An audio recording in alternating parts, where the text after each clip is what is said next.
Topping our news at this hour, severe weather blowing through our area. News 4 at 5 starts right now. You're watching NBC4, working for you. Live from the area's leading news station, this is News 4 at 5. A guilty plea today in a case that shocked this community. The shooting death of an 8-year-old girl as she sat inside a house watching television. Good evening. Welcome to News 4 at 5. I'm Wendy Rieger. And I'm Susan Kidd. We'll have more on that in just a moment. But first, we have some severe weather in parts of the region. Veronica Johnson's up in the Storm Center with more. How's it? Are they moving through now, Veronica? They are moving through, and fairly rapidly, too. The only warning that's left up for the area right now, not saying that it's going to be the last, but the only one that's up is Prince George's County until 5:15, just east of the district. These storms heading toward Upper Marlboro and Davidsonville. What we've seen so far with these storms today is that they have produced some high wind gusts, upwards of 60 miles per hour. They have produced some hail. We had reports of hail in the Fairfax area of Annandale, as well as in Falls Church. And we've got some more storms, too, that are building just down to the south and west. So really, I think that by 7 o'clock, most of this will be over. But let me show you earlier, just a few minutes ago, some of the heavy rain that pounded the area. The rainfall rate, well, let's just say that our instruments had a hard time keeping up, raining at a rainfall rate of well over 4 inches per hour in some instances. Let me go ahead and show you around the area. You can see the big drops hitting the lens of the camera, and look at the big totals that piled up, close to 1.25 inches there. That rate coming down at nearly 7 inches per hour. Temperatures cooling, but they'll climb a little bit more by the time the sun sets. We'll talk about all the storms that pull through the area, as well as Bonnie and Charlie, and how much rain we can expect from them coming up in full weather. Back to you. All right, thanks, Veronica. More now on today's guilty plea in the Chelsea Cromartie killing. The 8-year-old girl died when a bullet came crashing through the front window of her aunt's home and struck her in the head. Chris Gordon's at D.C. Superior Court with reaction. Chris? Brothers Rashid and Ricardo Hall had faced the possibility of life in prison if convicted at trial, and that's what the family of the 8-year-old thought they deserved. But today, as a result of a plea bargain with prosecutors and reduced charges to second-degree murder, Rashid Hall, who was the trigger man, faces the possibility of 50 years, while his brother Ricardo faces 40 years or less. The mother of Chelsea Cromartie came out of court so upset she was unwilling to speak. Her family feels it is unfair that the young men responsible for the death of the 8-year-old will have their lives spared after they serve time in prison. They deserve life just like they took hers.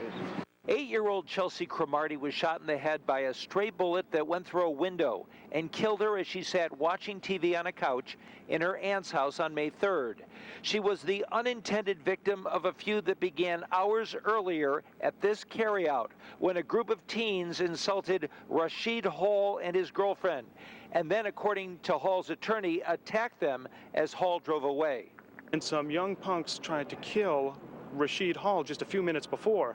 Now, they didn't use the best judgment, and no one suggests that they should have done this, but that doesn't take away from their lifetime of achievement and that they are good people, and I just hope that the community and the court can realize that.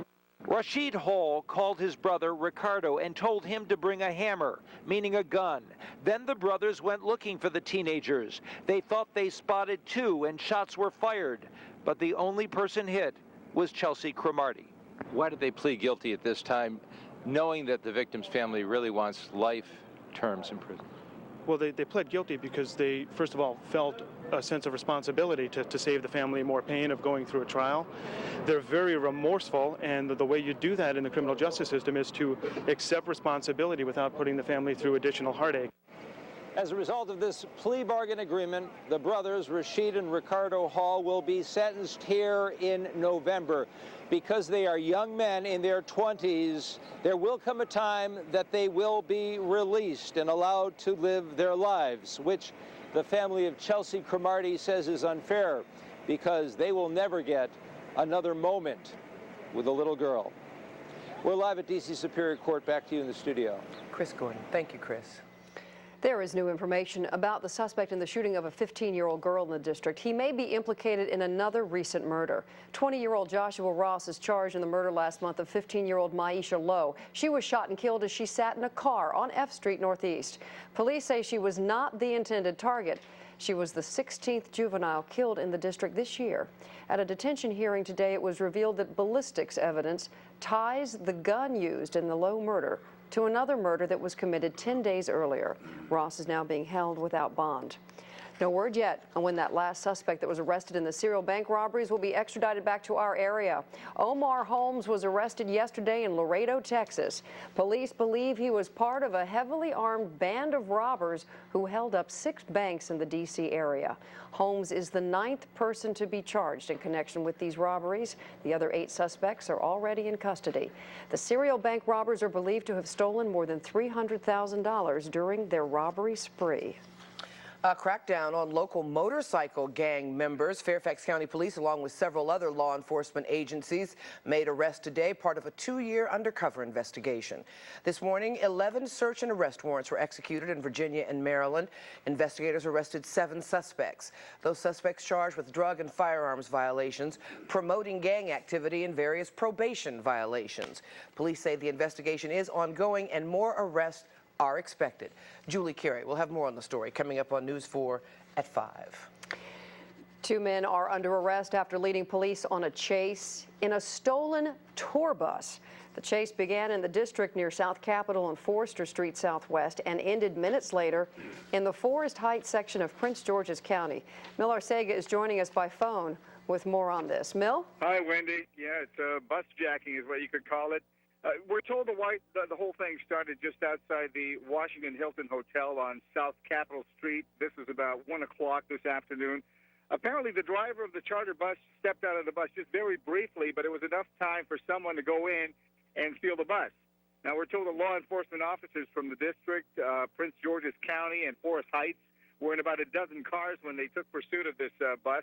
They ended up in Forest Heights. That's where the bus ended up, wedged between 2 houses and an old tree. Now, if we have pictures that we sent earlier, the location is just off Woodland Drive in Forest Heights, Maryland, which is, as you can probably see, a very quiet community with only one way in and one way out through Livingston Drive. This is what the residents tell us. The road was actually blocked when the chase was going on. So apparently the driver was circling around the community looking for a way out before crashing the bus and then trying to take off on foot. Prince George's County Police say that they have taken 2 suspects into custody, but we still don't have any word yet on those charges, Wendy. But again, there were no passengers on that bus, and again, luckily, there were no injuries. Live in Forest Heights, Maryland, I'm Mil Arcega. Back to you. Okay. Thank you, Mil. A tool to help people safely walk across busy streets in the district is being tested. The district's Department of Transportation testing a system called Smart Steps. It's set up at the crosswalk at Connecticut Avenue and Morrison Street near Chevy Chase Circle. Orange flags hang on posts on either side of the street. When it's a safe time to cross, pedestrians carry the flag with them so they're more visible. Then they replace the flag on the other side. The beauty of this approach is the simplicity of it, because I think people are aware that you have to yield to pedestrians in the crosswalk. We're going to change that law. The law will be changed later this year to say you have to stop for pedestrians in the crosswalk. But if you don't see the pedestrian, then what good is it to have that law? The Smart Step system will be tested for about 2 months. At this hour, the D.C. School Board is set to formally announce the city's latest school superintendent. News 4 first reported Tuesday. The choice is former Rochester, New York Superintendent Clifford Janney. Tom Sherwood's here with more on this. We need this Finally. search. Yeah, I know the superintendent search has been going on for almost a year. Now there's hope that school reform will finally get underway. As News 4 first reported Tuesday, the choice is Clifford Janney, who is being picked today after 2 previous candidates rejected the job. His resume reads to me that he is going to be able to accomplish something we're looking for, and that is improve student achievement. Janney was superintendent of Rochester, New York schools for 7 years until 2002. Since then, he's worked for a private business educational instruction firm that operates in 20 urban areas. The mayor, who has fought recent increases in the school budget, says he's open to spending more if Janney controls waste in the system. If a superintendent can come and can say, look, we've wrung out all the efficiencies we can, but here are some identified ways where an additional investment can actually produce an outcome, then I'm open to that. At Rochester, Janney is credited with raising math and reading skills on state tests and narrowing the achievement gap between black, white, and Hispanic students. Janney is being appointed after an agonizing search that began last November with the resignations of first Paul Vance and then Alfreda Massey. Earlier this year, former New York educator Rudy Crew backed out to work for Miami, Florida. And then California educator Carl Cohn dropped out, even after the mayor made several concessions on running the schools. Spectacular belly flop in new concrete that I did with him. The mayor's hoping Janney won't be another belly flop. The D.C. system spends $1 billion a year and has 65,000 students, twice the size of Rochester. Wow, and it's been in a bit of turmoil for years. Are things going to, I mean, we had the control board, there's problems with the school board, things going to start settling down, you think? There are lots, well, that's the hope is that there will be some management controls. There are bureaucracy issues, too many schools. Some schools will have to be closed. The question is, will the city council, the school board, and the mayor all support the superintendent to get all those hard choices done? And that will be what we'll see in the coming year or two. Tom, the system's had difficulty even counting the number of students in it. Paul Vance, who was here, once told me in the middle of his term here, he just looked at me one day and he says, you know, Tom, I can't figure out how many students there are or how many people work for me.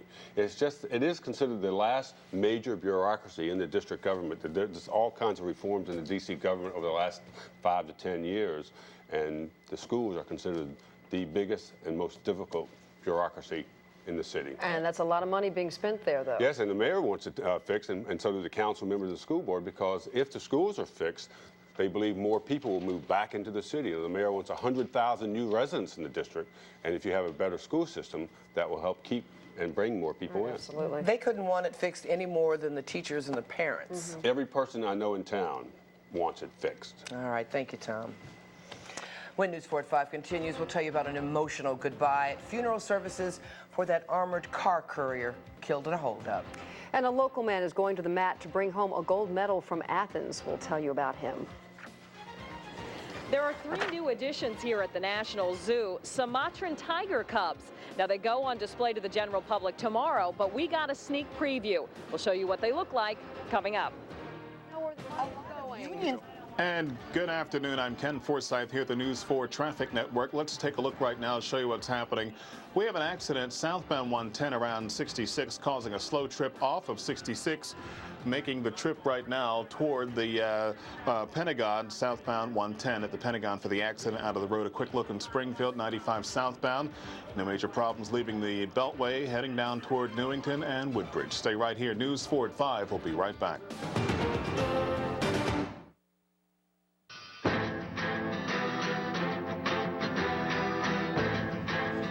Muscle, training, and desire have driven him to Athens. Now, 27-year-old Roddy Ferguson of Rockville will take it to the mat to bring home a medal. Pat Lawson-Muse has his story.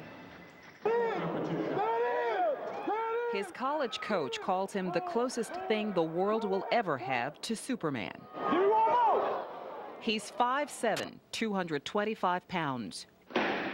He has just 5% body fat, can bench 30 times his weight, and run a 40-yard dash in 4.5 seconds. Friends call him obsessed. The Olympics, just like anything else, is a process. And if you don't believe, then you don't belong. Roddy Ferguson is a former Howard University triathlete who dabbled in judo as a boy. But 6 years ago, he quit dabbling. Roddy, let me see you move. Getting serious about competition, he quickly advanced, making it to the 2000 Sydney Games as an alternate. But that wasn't good enough. You have to believe in the training. You have to believe in the work ethic. You have to believe that at the end of the rainbow, if you will, there's going to be a pot of gold. It was a disappointment not making the team in 2000, knowing how good he was and how he had beat the #1 player at that time. So Ferguson, who holds degrees in engineering and education, gave up a $70,000 a year job and a nice home. You got to pay to play, as we say.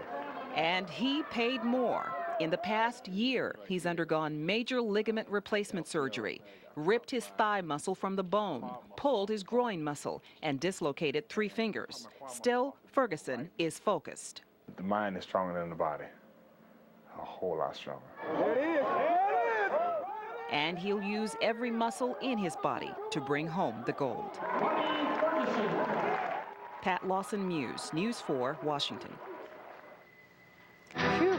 Ferguson is also working on his PhD, running an online training business, and says after Athens, he wants to play in the NFL. Meanwhile, with 2 days left till the opening ceremonies, Olympic security is being tightened even more, especially at the Athletes' Village. That village is a place that's supposed to make the world's top competitors feel right at home, but it could also be a target of terrorists or thieves. Organizers hired nearly 70,000 security guards to patrol the area. The village is under constant surveillance. Only people with special credentials are allowed inside. The officials there estimate that Greece will spend at least $1 billion on security at the Games. And you can keep up with all the latest Olympic news online. Go to NBC4.com and just click on our Olympics link. You'll find schedules, TV listings, athletic profiles or athlete profiles, and articles on local Olympians. Sumatran Tiger cubs that were born at the National Zoo back in May go on public display starting tomorrow. But some lucky people got a sneak preview today, and our Megan McGrath was one of them. Yeah, all right. So they haven't quite mastered the stairs, but they're trying. And their clumsy moves just add to their charm. Cute and adorable. What have they been doing since you've been watching? Playing and following their mother everywhere. They've been playing. They kept calling their mother. Their names are Indonesian. There's Mara, which means fierce, Jalan, which means journey, and Besar, or mighty. The three cubs were born May 2nd, but they've been kept out of the public eye so they can bond with their mother and get used to their surroundings. Already, they're showing a lot of personality. Zoo officials say their grandmother is very laid back. Their mother, Soyono, has a lot of attitude. Oh, she's there. She's what a tiger should be, actually. She doesn't put up with anything. She has her own ideas about how the world ought to work. I can see within these cubs that there's going to be both ones with attitude and ones that are laid back. You can see that already in these three young males. Where's the third? Sumatran tigers are an endangered species found only on the Indonesian island of Sumatra. There are fewer than 500 such tigers in the wild. These tigers are basically our insurance policy in case we should lose Sumatran tigers in the wild. And right now that looks like a pretty good, if things don't change, that's what's going to happen. The folks here today are members of the Friends of the National Zoo, and they got a sneak preview. But the cubs go on display to the general public starting Thursday morning. From the National Zoo, Megan McGrath, News 4. And you can see the cubs starting tomorrow between 7:30 and 9:30 in the morning. And those hours will be extended as the cubs get a little older and stronger. They were too cute. I would have picked them up and kissed their little faces. They were too cute. Still to come in our broadcast. A rabid fox is shot and killed in Northern Virginia. Now the health officials there are trying to find out if it's the same one that attacked 3 children the other day. I'm Mary Alice Salinas in Arlandria, where prosecutors joined police on the streets to help fight crime. Now this very successful program has come to an end. I'll tell you about it coming up. And a severe thunderstorm warning is out for Anne Arundel County until 6:15, and we watch the tropics for some upcoming heavy rain. It's all coming this way. Of the latest. You're watching News 4 at 5. Well, a lot of people in Florida are bracing for 2 big storms. Governor Jeb Bush declared a state of emergency today as Bonnie and Charlie moved closer to land. Both storms will become hurricanes before they make land. Bonnie is now in the Gulf of Mexico and aimed at Florida's panhandle. Charlie is expected to hit the Florida Keys. Later in the week, we could feel the effects of those storms from some heavy rains. Right now, we're saying goodbye to the storm that moved through here just about an hour ago. Veronica? These storms that we had this afternoon, just from a weather front that's moving through our area, not yet from the rains of Bonnie and Charlie. We are still under a severe thunderstorm warning for Anne Arundel County here for the next couple of minutes until 6:15. These storms heading toward Arnold and Annapolis. Then the next couple of minutes by 5:31 and 5:33, heading off to the east very quickly. And what we've seen today, not just the heavy rain, not just the lightning, but some hail. Let me take you to the district, the downtown area. This around the courthouse. Hail and gully washer rains. Folks, we could be looking at some serious flooding problems, I think, as we come out of the weekend. But all that took is some thunderstorms building across the area, those ice crystals and the storms getting bounced about, tossed about, and then eventually they fall, and they did today, certainly. Here's a look at some of the rainfall totals throughout the area in Anne Arundel County, Severn, Maryland. Rainfall total nearly an inch and a half. Temperature now it's 70 degrees, but look at that rainfall rate. This is what we're talking about, the intense rain in a short period of time, nearly at a rate here of 8 inches per hour. Not quite as strong in Annandale, Virginia, but this is where the winds really gusted high up to 65 miles per hour. That's why we've had the warnings. One of the classifications there for a severe thunderstorm warning is that winds eventually or at times could get up to 65 miles per hour. The cooling temperatures, we dropped into the 70s, and now we're building back in some sections like Stroudsburg at 81 to 87 degrees in Martinsburg. But because we still have a few of those storms, they're still popping down to the south and west around Alexandria and on further down to the southwest and southern Prince William and Stafford, and moving back over the area. That watch still up until 8 p.m. There it is. It covers the entire viewing area. The other thing, of course, the storms of Bonnie and Charlie, still a tropical storm. Bonnie could become upgraded before it makes landfall early tomorrow morning. It made that move to the northeast, now traveling at 12 miles per hour. So Bonnie's moisture will continue heading on up, and Charlie, we'll see it likely as a Category 2 make landfall right around the central Gulf Coast of Florida sometime early Sunday morning, probably near Tampa. Both of these storms over the next 3 days will be spreading moisture up the mid-Atlantic, spots around from Columbia, South Carolina, right up over D.C. The first storm, Bonnie, by Friday morning, the second storm by late Saturday. So we'll have the heaviest rains here over our area, I think, Thursday night into Friday, and then again Saturday late. Here's a look at the futurecast. Those winds strong out of the south and southeast and picking up. So anytime we get these heavy downpours, we could have some very high winds coming with those storms. Here it is Thursday late, heavy rain from Philadelphia through the district down into Richmond and on over into places south around Raleigh, Durham, and Chapel Hill. That rain continues to pull up to the north and east with some wind. Friday morning, we could get a bit of a break. Then again, Saturday late, some more heavy stuff coming in with Charlie. Here's the way the rainfall totals look over the next couple of days through Saturday. Over 4 inches from the district on east, places like Anne Arundel and Calvert, and even those spots south throughout the northern neck that don't need any more rain. Likely to be some flooding problems in a serious situation there. 2 to 4 inches expected from western Maryland and down through the Shenandoah. 7-day forecast. Let's put it up for you. Temperatures tonight, again, down to about 70 degrees. A lot more rain coming up tomorrow. We'll hit 82. Best part of the day tomorrow will be the early part of the day until that rain moves in. Heaviest, or I should say heavy rain from Thursday night into Friday morning. Friday still wet, Saturday still wet, but Sunday things could be drying out. Another storm on Monday, but certainly not anything what we're going to get the next couple of days. Back to you. Wow, we are certainly paying for that nice weekend we had last weekend. Keep our umbrellas out. Thanks, Veronica. Coming up, we'll tell you about a controversial program to screen airline passengers getting a major makeover. We'll tell you about that. Plus, it's a community policing effort that's seen significant results in lowering crime, but it's also in danger of being scrapped. I'm Jane Wattrell. It's been a long road back for a Montgomery County police officer who was shot and paralyzed on the job. I'll have his story coming up. You're watching NBC4, working for you. Live from the area's leading news station, this is News 4 at 5. It was almost a year ago that a Montgomery County police officer was shot and paralyzed while making a routine traffic stop. Now for Officer Kyle Olinger, life is anything but routine. Welcome back to News 4 at 5. I'm Susan Kidd. And I'm Wendy Rieger. The bullet fired at Kyle Olinger hit him in the neck, left him paralyzed from the waist down. Since then, Officer Olinger's assignment has dramatically changed as he focuses on life in a wheelchair. Jane Wattrell joins us with an update now on Officer Olinger. Jane? Well, Officer Olinger will be the first to tell you that life in a wheelchair has been rough, to put it mildly. But the first year is almost behind him, and he has very specific goals for the year ahead. It was August 13, 2003, when Kyle Olinger's life changed forever. The Montgomery County police officer was shot in the neck during a routine traffic stop and paralyzed. 1 year later, he's back on the force, but it's taken months of both progress and setbacks. Before I got paralyzed, I'd see somebody in a wheelchair and you think, oh, they just can't walk.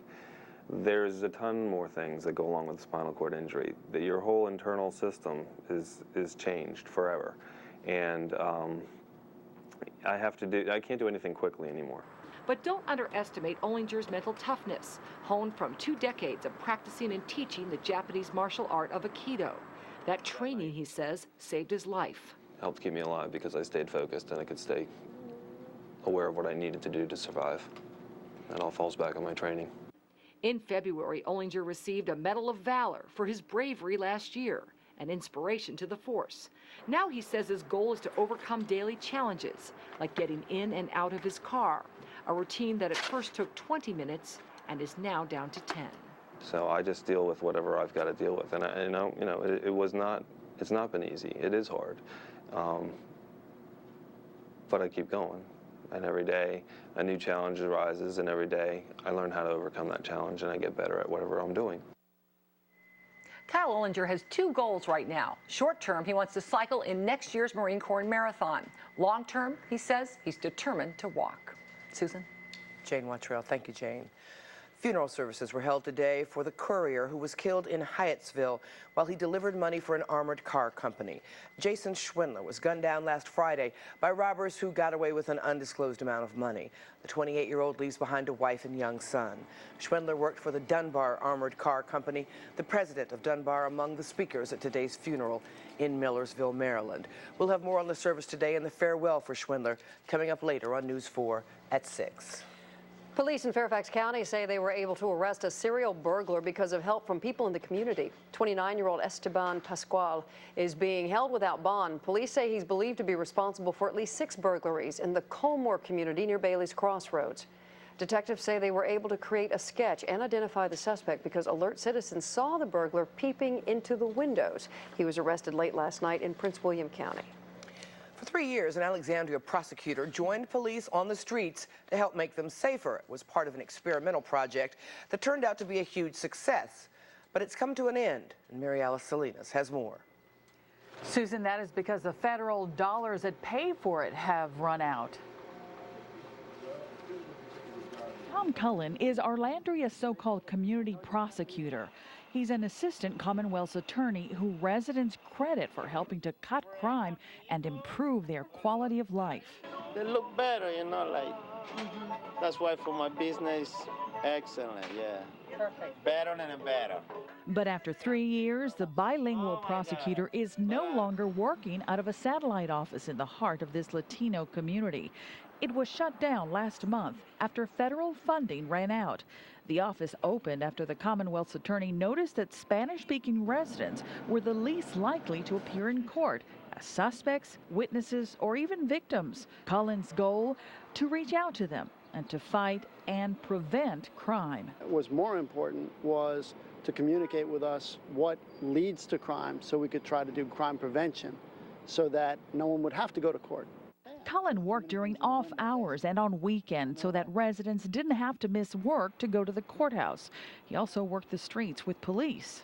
It gave them a go-to person to be available when they had issues that they needed to resolve quickly on the street in order to make charging decisions or to sort out particular situations. Word spread among residents who started coming forward. Cullen coordinated city agencies, businesses, housing managers, residents, and other groups to do things like put in crosswalks, improve lighting, cut back trees and shrubs. If you fix the broken windows and the small things, then you don't have big crime because people can take pride in their neighborhood again. Everybody was noticing a difference. Crime went down. Cullen will now work part-time, but he says the need here isn't as great now. They're working together in a way that they hadn't done before. And the people know how to contact them and know that if they contact them, things can happen. The Commonwealth's attorney wants to open other similar offices in other parts of the city where there is need. You can read more about this story in the Alexandria section of tomorrow's Washington Post. Back to you. Mary Alice Salinas, thank you. Well, the norovirus may still be out there. There's concern that it may have sickened another person at the University of Maryland and spread to another building on the campus. Over the weekend, more than 100 high school students who were attending a leadership conference got sick. They'd stayed at the La Plata Hall on the campus. Well, now campus officials say a student attending a music camp got sick last night at the Clarice Smith Performing Arts Center. That person also had stayed at La Plata Hall. The university has disinfected that hall and is sanitizing every building on campus now visited by those participants in the leadership conference and the music camp. Stay with us. There's more to come on News 4 at 5. A team of researchers goes to work on using stem cells for the treatment of diabetes. And despite the criticism from several months ago, Maryland's comptroller is speaking out again on issues of immigration and multiculturalism. Also, a rabid fox has been shot and killed, and now officials are trying to figure out whether it's the same fox that attacked 3 children. You're watching News 4 at 5. Welcome back. Veronica Johnson here in Storm Center 4. We've had hail, we've had high winds, we've had heavy rain and even some lightning, but most of it moving out of the area now. The only warning that's left is the one that's in Anne Arundel County now until 6:15. Heaviest cell just south of Annapolis and moving northeastward out over the open water. Meanwhile, there's another area that we're watching just south and west of the district, Springfield and Lorton and Mount Vernon. The heavy rain now moving northeast with also some lightning. A little later tonight, things will settle down and will drop into the 70s. Susan? Thanks, Veronica. Maryland's outspoken controller, William Donald Schaefer, is sounding off again, this time about illegal immigrants. At a meeting in Annapolis today, Schaefer learned the state spends about $40 million a year on health care for illegal immigrants. He responded by saying, our own people, that is, legitimate Americans, can't get health care. Schaefer says he supports legal immigration, but complained about people who aren't citizens and won't ask for a green card. Schaefer also predicted that America will have 2 languages, English and Spanish, in the next 3 to 5 years. He called that a tragedy. Great Britain is taking another step in stem cell research. Britain issued its first license for human cloning. It's a 1-year research license for a team of scientists. The research team hopes to eventually create insulin-producing cells to be transplanted into people with diabetes. British regulators say they weighed medical, ethical, and legal issues and decided this is a responsible use of the technology. Stem cell research has become an issue in this presidential campaign in the U.S. Some scientists say stem cells taken from embryos are the most versatile and best for research. But opponents say it's immoral because fertilized embryos must be destroyed to harvest those cells. A new device to help people with epilepsy is being tested. The device is designed to stop a seizure before it starts. Amy Kalman explains how it works. Right now, yes, I am really wanting a seizure. Dow Hammond started having seizures when he was 12, and for the first time in his life, he wants to have one. So we programmed as the ones to pick up the seizures. That's because he can't stop them without help. And this is the device that could do it, the latest in technology that detects when a seizure is coming and stops it before it hits. The new procedure, still in research, called NeuroPace, not yet proven to work 100%. It's a new option for candidates like Dow who don't respond to medication and could be at risk for surgery. It is quite extraordinary. We have a small little computer chip that we can plant in the skull that will actually detect seizures successfully. Doctors pinpoint where in the brain the seizures come from. Then they implant and wait for a seizure. The potential is incredible. I mean, if it works as well as we hope it works, it could really revolutionize epilepsy surgery. A little spot of the skull. It's been 3 weeks for Dow, but he knows it might take 2 years before they know if it works. I'd love to see what it's like to drive a car. If it doesn't work for him, he shares hope with MCG researchers it will work for someone else. It would be great if this device is able to come out and help many, many other people with epilepsy to take the seizures out of their life. For NBC News, Amy Kalman. If you'd like more information on this device and the clinical trials, you can go to our website, NBC4.com, and click on Health. Police in Fairfax County say a fox that was shot and killed yesterday in Herndon has tested positive for rabies. They believe that fox is the one that bit 3 children in Herndon on Monday. The children are between the ages of 2 and 7, and they are undergoing rabies shots. The fox attack put a lot of people on guard. Police say now that the animal in question has been killed, people should feel safe walking in their neighborhood. Coming up, the Homeland Security Department starts over on a controversial plan to run background checks on airline passengers. And we'll introduce you to this week's Wednesday's Child, a 12-year-old hoping for his adoption wish to come true. You're watching News 4 at 5. A government project created to keep terrorists off airplanes is being reworked because critics raise concerns about privacy and other matters. The project is called Computer Assisted Passenger Pre-Screening System, or CAPS-2 for short. It's a computer system that would check passengers' backgrounds to make sure they're not terrorists. The original plan would have run a passenger's personal information against commercial and government databases. But that's being reworked because the critics were concerned it could violate privacy. Critics also questioned how a passenger could remedy being wrongly identified as a suspicious person. We've got some live pictures now from Chopper 4 that illustrate how dangerous storms can be. This is a home in Vienna that was apparently struck by lightning. The fire at that home has been put out, and we don't believe anyone has been hurt in this, but these are live pictures from Chopper 4 where a home has been struck by lightning. And as our meteorologists are always telling you, if you're out in these storms, take cover, try to remain safe, because this is the kind of thing that can result. Of course, we'll get the latest information on this as soon as possible. Okay. Each Wednesday, we bring you the story of a child looking for a permanent home. Tonight, Barbara Harrison reintroduces us to Gregory. He's 12 years old now, and he is still hoping that someone can make his wish for an adoption come true. Hi, Gregory. Hello. I'm Barbara. It's nice to meet you. Nice to meet you. What happened to your arm? Got bit by a dog. Oh, my goodness. Does it hurt? Yes. Oh, I'm sorry to hear that. But you look like you're in good shape otherwise. Yes. Do you like playing a little basketball, or at least looking a little basketball?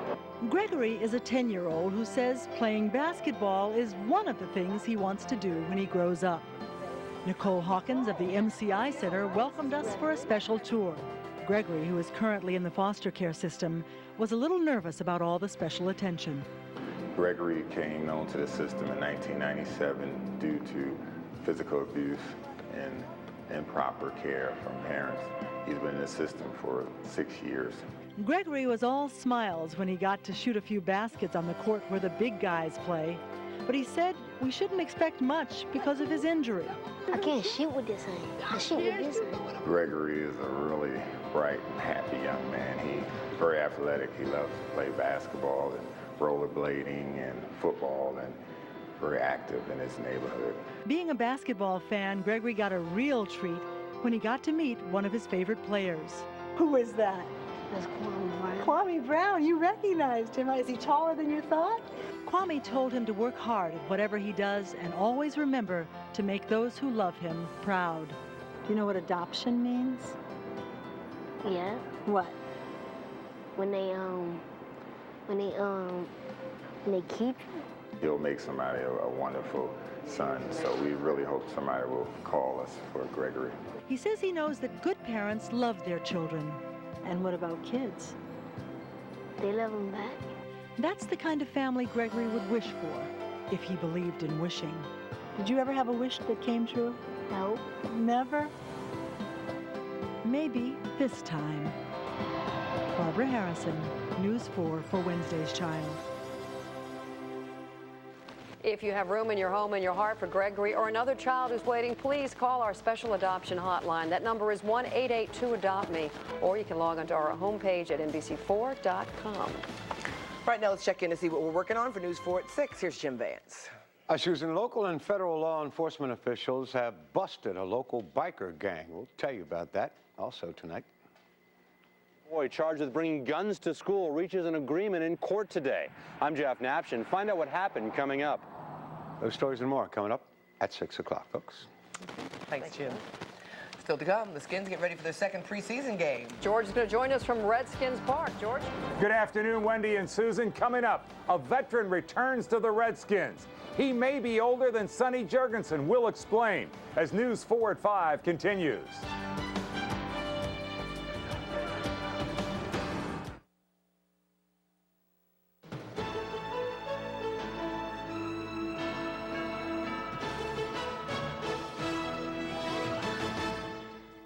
There may be a Walmart in that skyline one day. The Walmart executives say they are negotiating for space in the Brentwood Shopping Center. They want to build a 100,000 square foot store at that Northeast Washington complex. The Walmart would go in a space originally planned for a Kmart. Developers scrapped that project when Kmart filed for bankruptcy 2 years ago. Supporters of the Walmart project say the chain would create jobs, generate tax revenue, and allow people to get things they need at a lower price. But critics say the chain doesn't pay its workers well and destroys small businesses.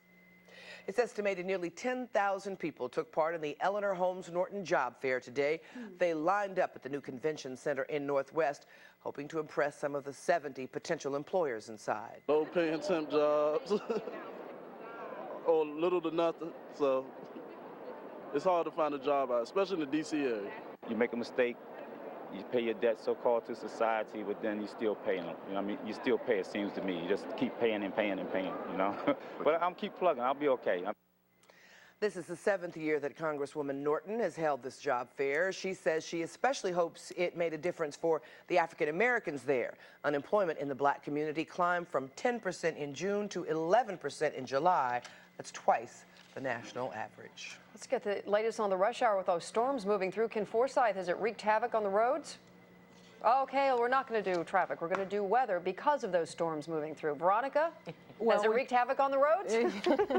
Well, it has certainly in the Skyway, so much so that there were some ice crystals that got tossed about, and we even had some hail reported in the area, Chantilly, Annandale, Falls Church, and right over the district. This is the one storm that we're watching right now over southern Anne Arundel County. Right now, some strong, or I should say some heavy rain and strong winds over Tracy's Landing in the Sudley area, Galesville, and heading to the east, and another little pocket that's just down to the south there around areas of Alexandria. Here's a look at some of that rain in the Arlington area, now just over an inch, and over an inch also at Thomas Jefferson Middle School, Arlington, Virginia. Temperatures are in the 70s right now, and they're likely to drop just a few more degrees later on tonight to 70, bottoming out. There's more rain coming our way tomorrow, especially tomorrow late. 82 the high for tomorrow, then only 80 on Friday. Saturday also still cool with some more rain moving through. There'll be 2 waves of that heavy rain coming through Thursday night, Friday morning, and again Saturday late. Back to you. Okay. All right, thanks, Veronica. Let's see if the rain washed out practice as the Skins try to make it 2 in a row. George? It is amazing, Susan and Wendy, that there was a heavy rainstorm. A lot of lightning and thunder came through here, and then it cleared off beautifully, and a crowd of at least 3,500 plus have turned out for this, the final practice that fans can come to. After this practice today, no more open practice, no more open practice for the fans to come see. Redskins have signed Sonny Jurgensen, a guy that I think he was blocking for you, Ray Brown, who's 40, 41 years old, just a warhorse of an offensive lineman. He really has big body, big wide body. He knows how to play the game, George. He played with San Francisco. He played in Detroit. He played with Gibbs here when Gibbs was here before. Knows how to play the game. That kind of makes me think, though, that they may be thinking not only of Kenyatta Jones at tackle, but Derek Dockery, who played 4 years at Texas at right tackle. So they're trying to fill that spot. The period of adjustment for the Washington Redskins in the offensive line starts today. Let me explain this more clearly. John Jansen's gone. Kenyatta Jones, everybody thought, would become the right tackle. By bringing Ray Brown in, you might move Derek Dockery from the left side over to right tackle. Gives them a possibility. They're looking for the best man that was out there. Ray Brown was. As far as Kenyatta Jones, let me take you out to the practice field. Everybody assumed that this guy, Kenyatta Jones, was going to get a chance. Now, number 74 in red, I must tell you, is Darrell Wright. He's a defensive tackle. 74 in white is Kenyatta Jones. Anyway, Kenyatta, you're going to get to play a lot now. It's football. It happens. We're a family, and we got to, get another guy out of the family and put him in a position to do what we need to do to win. I'm going to do what I can do to, help the team out, if it's tackle, guard, center, wherever they need me at. So, like I said, it's an opportunity for me to step in and do what I've done before, and I'm going to run with it. Kenyatta Jones actually started the Super Bowl for New England a couple years ago. He started 11 games at right offensive tackle. So we're talking about him out there because Randy Thomas will be back this week. So we want to put our best 5 on the football field. So with Samuels, Dockery, Lenny, and Randy Thomas and Kenyatta Jones, that's a very, very good group right there, very physical group. So he's something we're mulling over tonight. As a staff, we're talking about what we have to do. What they did was get Ray Brown. You got Ray Brown, but Kenyatta Jones came to the Redskins to play guard because they had the bookends in Jansen and Samuels, and now he's going to be forced to go back to the position that he is comfortable in. You know, Sonny, it's interesting. We talk about all these guys that people know, the rookies and whatnot, but there are also guys you say, where do they get the rest of the players? So we sent Nicole Zalumis out and said, look, who is number one? We don't even know who he is. This is a guy that there's no book on, and yet he shows up on a Redskins field. Exactly. People are saying Damien Douglas. Who is that? Damien who? Damien Douglas, a wide receiver. He's one of 10 wide receivers right now vying for a spot. Came out here, wasn't even signed at the beginning of training camp. Showed the Redskins what he got. Let's go back to last week. Damien Douglas, nobody even knew the Redskins had a number one on their team until Damien Douglas caught a touchdown pass during last week's practice. Now the former Philadelphia Eagle and Kansas City Chief, who was hurt last season, is trying to make the most of his opportunity with the Redskins, but he's still getting used to Gibbs' offense. You had that touchdown, spiked it in the end zone, felt good? Felt great. Last year when I got hurt, it really, I knew that my career had a chance to be over, because it's rare that guys sit out for a year and get an opportunity to come back from college. So this is my chance to get back into what I love doing. So you have this opportunity. You're very difficult for him after Monday's performance. Well, Gary Scott had a big game, you're right. But now we know who number one, Damien Douglas, is. And Ray Brown signed. Susan and Wendy, that means that no matter how old you are, if you can play, Joe Gibbs will bring you on board. That's good to know. That is excellent to know. We may have to take him up on that. Well, thank you for joining us, but the news doesn't stop here. I'll be joining Jim Vance next for News 4 at 6.